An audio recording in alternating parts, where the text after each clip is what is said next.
विजयस्तंभाजवळ आज आपण पोहोचलो आहोत। या ठिकाणी भीम अनुयायांनी तुफान गर्दी केलेली आहे।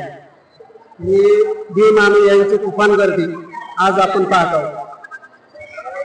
भीमा कोरेगाव रणस्तंभाकडे जाणाऱ्या सगळे भीम अनुयायांना राहू या ठिकाणी चहा नाश्ता या सगळी व्यवस्था केली जाते। या ठिकाणी सिद्धार्थ तरुण मंडळाच्या वतीने हे सगळं कार्यक्रम आयोजित केलेला आहे। भीमा कोरेगाव रणस्तंभाकडे जाणाऱ्या सगळे भीम अनुयायांना राहू या ठिकाणी चहा नाश्ता या सगळी व्यवस्था केली जाते। या ठिकाणी सिद्धार्थ तरुण मंडळाच्या वतीने हे सगळं कार्यक्रम आयोजित केलेला आहे।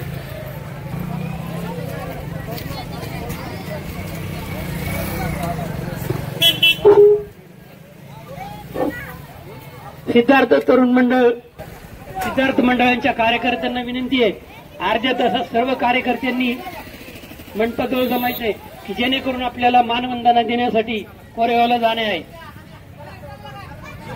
आणि या सेवेचा लाभ घेत आहेत सिद्धार्थ तरुण मंडळाचे सर्व कार्यकर्ते आभार मानत आहेत। जय भीम जय भीम। या जय भीम।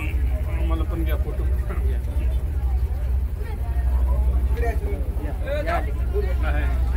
इकडे असं उलट बघा बघ।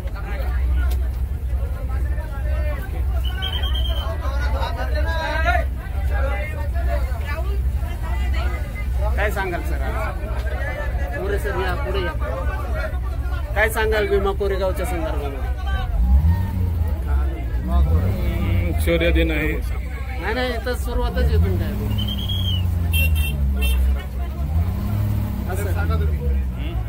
ही जी आता शासनाने व्यवस्था केलेली आहे याबद्दल काय बोलाल? चांगली व्यवस्था केलेली आहे। लोकांना पार्किंगची व्यवस्था चांगली केली आहे। पूर्वी पेरणा फाट्यावरती इतकी गर्दी व्हायची आणि इथून मोटरसायकली किंवा फोर व्हीलर गाड्या आणि बऱ्याचशा अनुयायांना इथून पायी जावं लागत असायचे। बस होत्या परंतु गर्दी फार असायची, बसचं प्रमाण कमी असायचं। आणि आजची परिस्थिती थोडी वेगळी वाटते। काय वाटते? बसचे फेरे वाढवले, बस वाढवले, चांगली सोय केली।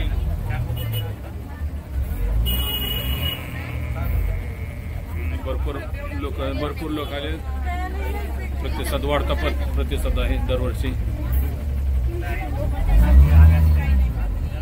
मित्रांनो, या 2025 या नवीन वर्षाच्या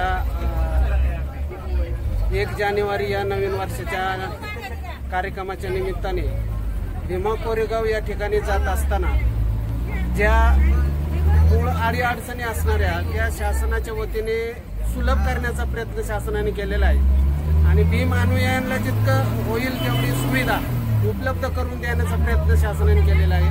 या ठिकाणी PMTची सेवा ही शासनाच्या वतीने करण्यात आलेली आहे आणि भीम अनुयायी हे बसमध्ये पेरणे फाटा ते भीमा कोरेगाव या संदर्भामध्ये प्रवास करत आहेत।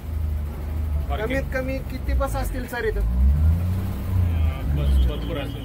75 बस या ठिकाणी उपलब्ध करून ठेवलेल्या आहेत या बाजूला। धन्यवाद। बघू भीमा कोरेगावला गेलो, भीम स्तंभापाशी गेलो। भीम अनुयायी पेरणे फाट्यावरच थांबतात, बरोबर असतात आणि पोलीस प्रशासन चांगल्या पद्धतीने तिथं आज दिसून येते। शासन पोलीस प्रशासन व्यवस्था चांगल्या प्रकारची कायदा सुव्यवस्था आणि शांतता राखण्याचा प्रयत्न करत आहे। तर चला आता आलोय आपण पेरणा फाट्यावरती। भीम स्तंभापाशी आलोय। चला बघू पुढे काय होतंय। भीम स्तंभापाशी जायचंय, चला।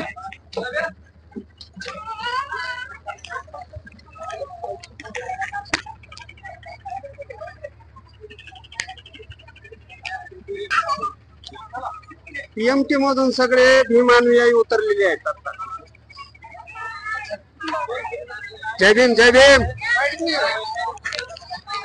कुठून आला तुम्ही? आम्ही सांगोल्यावरून आलो। कोरेगाव सांगोला तालुक्यावरून 100 गाड्या आलेल्या आहेत। सगळी मंडळी सांगोलचीच आहेत। एवढीच की शासनाने व्यवस्थित जबाबदारी पार पाडलेली आहे।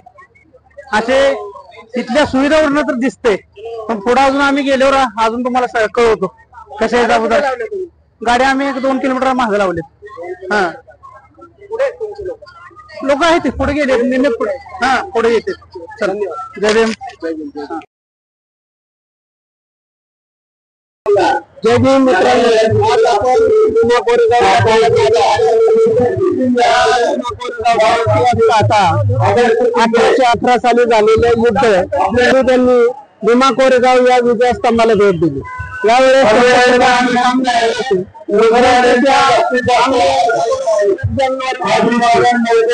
बाबासाहेब आले होते आणि त्या घटनेचा आज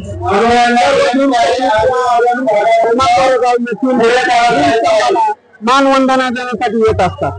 ही घटना नेमकी काय घडली होती तर 1818 साली 500 महार आणि 28,000 पेशव्यांचं युद्ध झालं आणि त्या युद्धामध्ये 500 महारांनी या मागची पार्श्वभूमी नेमकी काय घडली तर 1700 शतकामध्ये हत्या झाली होती आणि त्या हत्येच्या कारणास्तव गणपत महार यांनी अंतिम संस्कार केले होते आणि ते अंतिम संस्कार करायला बंदी होती, परंतु गणपत महाराणी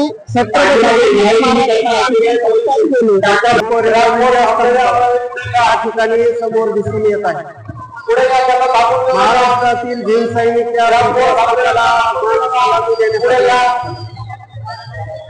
1818 झालेला हा इतिहास बाबासाहेबांनी परदेशात असताना बाबरीमध्ये तो इतिहास वाचला आणि बाबासाहेबांनी प्रथम या ठिकाणी भारतात आल्याच्या ठिकाणी स्तंभाला भेट दिली.